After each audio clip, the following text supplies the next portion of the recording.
Hi guys, welcome back to the channel. Hope you're having a fantastic day, getting some amazing trades in and crushing those profits.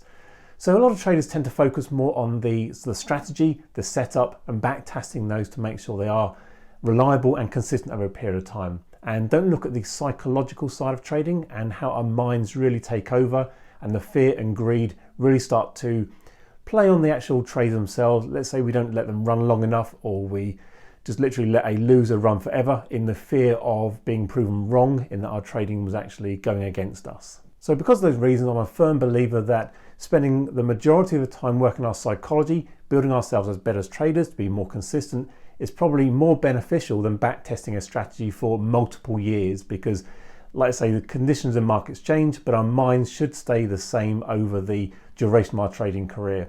And I've been trading for many, many years, so I've seen things come and go, and obviously I've had many strategies come and go, but again, ultimately what underpins that is my belief in the trading and the actual psychology of being consistent. So I caught up with a friend of mine at the weekend. We were talking a lot of trading things, and he was really able to define what he was good at and what his strengths were, and he knew where his weaknesses were, and rather than actually focusing on those, would just say, okay, fine, I won't do that type of trading, I'll just really go where my strengths are. I think that's very good to a certain point, but if we're able to look at our weaknesses and really build on those and turn those into strengths, then we'll be able to become overall a much better trader, and therefore be in this for the longer period of time and make much better profits and more money. So if I try and give a simple analogy, I used to do a lot of triathlons and I used to hate the swimming side of it. Although I could actually bash out the swim, the 1.5 kilometer swim was never really an issue. I would never really dedicate my time and energy to actually working on the swimming drills, really focusing on the technique, being able to get more efficient and better at the swim. Now, obviously, when I came out of the swim, got onto the bike, I was already drained because I had to put more effort and energy into that. And therefore, when I got to the disciplines I enjoyed doing and enjoyed training for, I was never as good at performing on those as if I'd actually had a much more successful swim.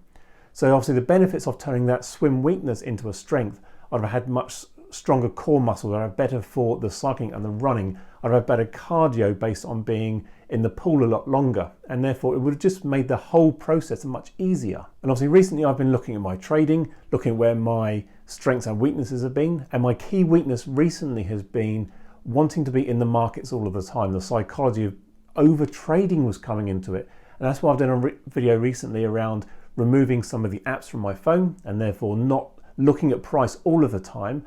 And when I'm actually in the zone in my trading room, I'm able to be more profitable, more consistent, and I'm not worrying about price when I'm not actually sitting at my desk. So looking at that, I really think that as traders, we should be writing down where our weaknesses are. What are we not good at? Is it we're not very good at placing stop losses? Are we placing them in the wrong location? Are our targets too optimistic? We just think that we get into a trade and it's going to run to the moon.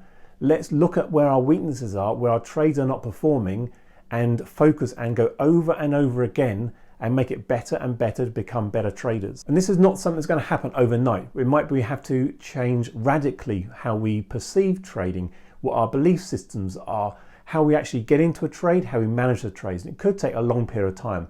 Let's say we're a swing trader and we're looking for trades that might only happen once or every fortnight.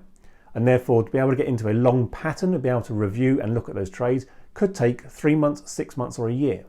If we're an intraday trader, obviously we have more opportunities to get into trades, and therefore we can really start looking at where our weaknesses of managing those trades are and be able to turn it around a bit quicker. So writing down where our area of focus should be, we can obviously then be able to plan that out, map it over a period of weeks, months, and really focus on the weaknesses and turn those weaknesses into strengths. Because I believe if we are strong in all categories of trading, not just the psychology as well as the technical side of it, we're going to be more profitable and be in this for the long term, and therefore be able to give up all of those crappy day jobs we don't enjoy doing and become lifestyle traders and really spend more time on the beach or wherever we want to be and have much more successful lives. So make sure you comment down below where you think your weaknesses are or where you might be able to turn those into strengths, and I'll do my best to reply to all comments. And as always, I'll catch you all again in the next video.